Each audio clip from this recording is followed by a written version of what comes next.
Bonjour et bienvenue à nouveau sur notre chaîne Balkan Immigration Service, notre chaîne YouTube. Je suis Eddy Balamboula, votre consultant en immigration. C'est assez exceptionnel que nous revenions vers vous avec deux communiqués différents parce que les choses bougent au Canada. Et donc, je reviens pour vous annoncer aujourd'hui que le gouvernement canadien a assoupli les mesures aux frontières, les mesures qui touchent aux exigences des tests pour entrer au Canada. Et l'annonce a été faite cet après-midi.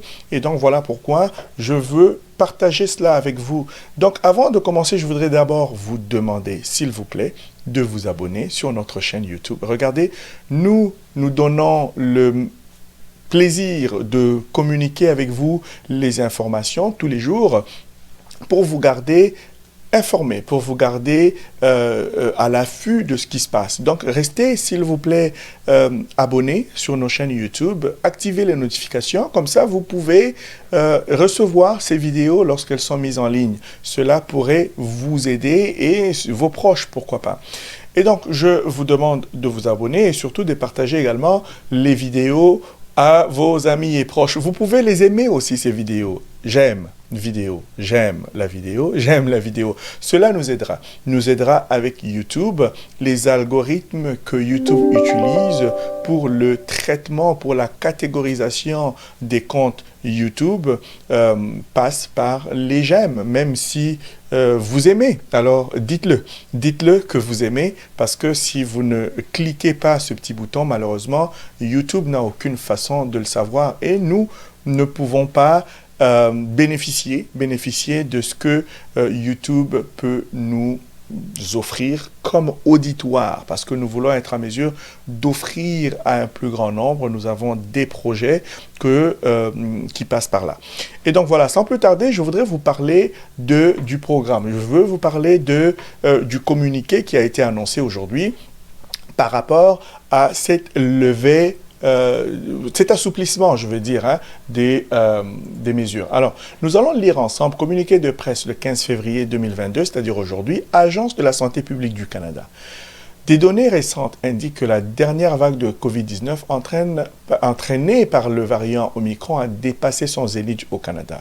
Comme les provinces et les territoires ajustent leurs mesures de santé publique et que le pays commence à quitter la phase de crise, il est maintenant temps de passer à une approche plus durable pour faire la gestion à long terme de la COVID-19. Cette transition est possible en raison d'un certain nombre de facteurs, notamment les taux de vaccination élevés au Canada, la disponibilité et l'utilisation accrue de tests de dépistage rapide pour détecter l'infection, la diminution des taux d'hospitalisation et la disponibilité croissante des thérapies et des traitements au pays. Aujourd'hui, le gouvernement du Canada a annoncé une série de modifications aux mesures frontalières, ce qui signale le début des allègements des restrictions en matière de voyage. C'est ce qui nous intéresse, le début des allègements des restrictions en matière de voyage. La capacité du pays à entamer une nouvelle phase à la frontière est attribuable au geste de dizaines de millions de Canadiens partout au pays qui ont respecté les mesures de santé publique, y compris de se faire vacciner et de faire vacciner leur famille.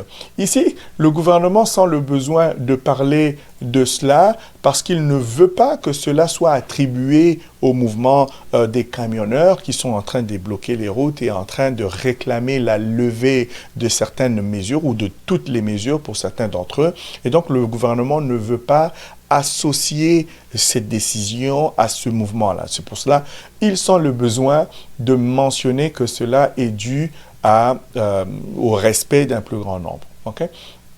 Donc, à partir du 28 février 2022 à minuit 1 minute, le programme de surveillance de dépistage obligatoire sera assoupli pour tous les voyageurs vaccinés. Attention, il ne s'agit que pour tous les voyageurs vaccinés.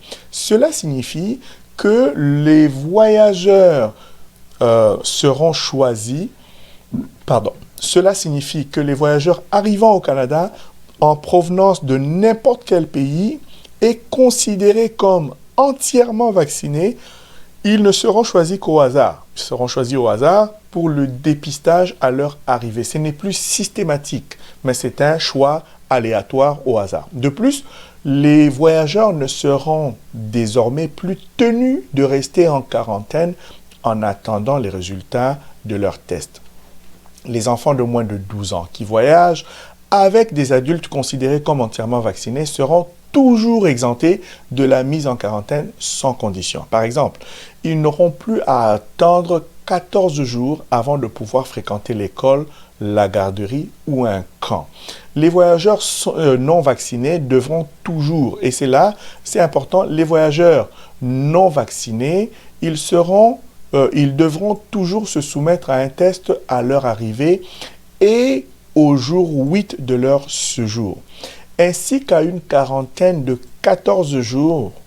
Écoutez, pour les voyageurs qui ne sont pas vaccinés, ces mesures ne s'appliquent pas vraiment à vous parce que vous devez quand même continuer de vous soumettre à ces restrictions. Vous devez quand même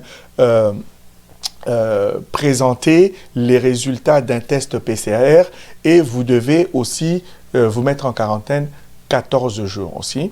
D'accord? Et donc, les ressortissants étrangers non vaccinés n'auront pas la permission d'entrer au Canada à moins de répondre à l'une des quelques exemptions.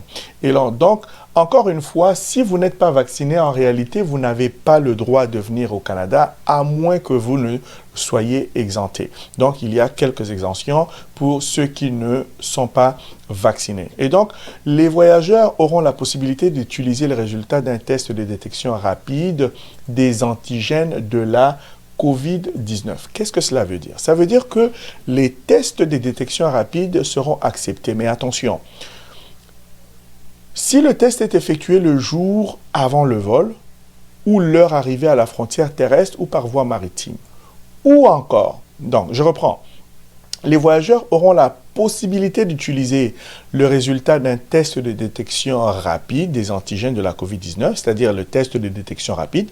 Les voyageurs ont le droit de l'utiliser. Okay? S'il est effectué le jour avant le vol ou l'heure arrivée à la frontière terrestre ou par voie maritime, ou encore, les voyageurs peuvent utiliser les résultats d'un test de dépistage moléculaire, le test qu'on a l'habitude de faire lorsqu'on voyage, effectué au maximum 72 heures avant leur vol ou leur arrivée à la frontière terrestre ou par voie maritime, pour répondre aux exigences préalables à l'entrée. Attention, attention, attention. Ça, c'est important parce que beaucoup peuvent commettre l'erreur, penser que vous pouvez faire ce test de dépistage rapide à la maison et vous présenter à l'aéroport. Non, ce n'est pas comme cela que ça doit se passer. On vous indique ici très bien que il ne suffit pas d'effectuer un test de détection rapide des antigènes au domicile pour répondre aux exigences à l'arrivée. Non. Il doit être autorisé dans le pays dans lequel on se l'est procuré. Donc, ce test-là doit d'abord être autorisé dans ce pays-là. Et ensuite, il doit être administré par un laboratoire ou un organisme de la santé ou par des services en télésanté. Donc, ce n'est vraiment pas le test que vous faites vous-même chez vous à la maison qui est considéré. Donc, le gouvernement du Canada fera également passer ses conseils de santé aux voyageurs du niveau 3 au niveau 2. Cela signifie que le gouvernement ne recommandera plus aux Canadiens d'éviter les voyages à des fins non essentielles. Okay?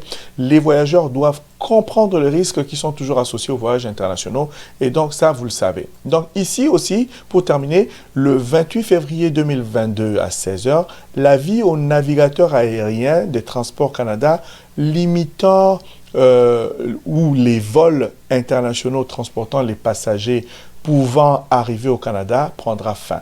Donc, il y avait un avis qui limitait les voyages ou les vols, l'atterrissage des vols internationaux dans certains aéroports. Cet avis va être levé tout simplement. Et donc, en conclusion, cela veut dire que nous sommes en train de nous diriger tranquillement, pas vite, vers la levée des restrictions, vers la normalisation de la situation. Donc, vous pouvez venir au Canada. Les tests de dépistage rapides sont désormais considérés à condition qu'ils aient été administrés par un professionnel de la santé quand même et qu'ils aient été autorisés dans le pays où vous l'avez obtenu. Donc voilà, c'est ça le communiqué qui est tombé cet après-midi. Nous avons senti le besoin de revenir vous le communiquer, vous en informer. Et donc voici pourquoi il nous fait plaisir de venir toujours vers vous. Nous sommes Balkan Immigration Service, nous aimons communiquer avec vous. Nous avons un balado, une balado-diffusion, un podcast autrement, que nous avons mis en ligne depuis l'année 2021. Il sert à communiquer et échanger avec vous. Vous avez des expériences à partager au sujet de l'immigration ou des sujets que vous voulez entendre, s'il vous plaît. Envoyez-nous un courriel à l'adresse info@balkanis.ca. Comme ça, il va nous faire un plaisir de vous entendre, de vous recevoir, échanger avec vous. Nous avons prévu également l'organisation de plusieurs séances de webinaires pour parler de l'immigration canadienne, de développer certaines stratégies pour vous qui souhaitez immigrer au Canada. Vous voulez étudier, vous voulez travailler, vous voulez vous installer de manière permanente ici avec votre famille. N'hésitez pas à entrer en contact avec nous. Balkan Immigration Service. Notre mission, c'est d'investir dans l'humain que vous êtes. Merci et à très bientôt.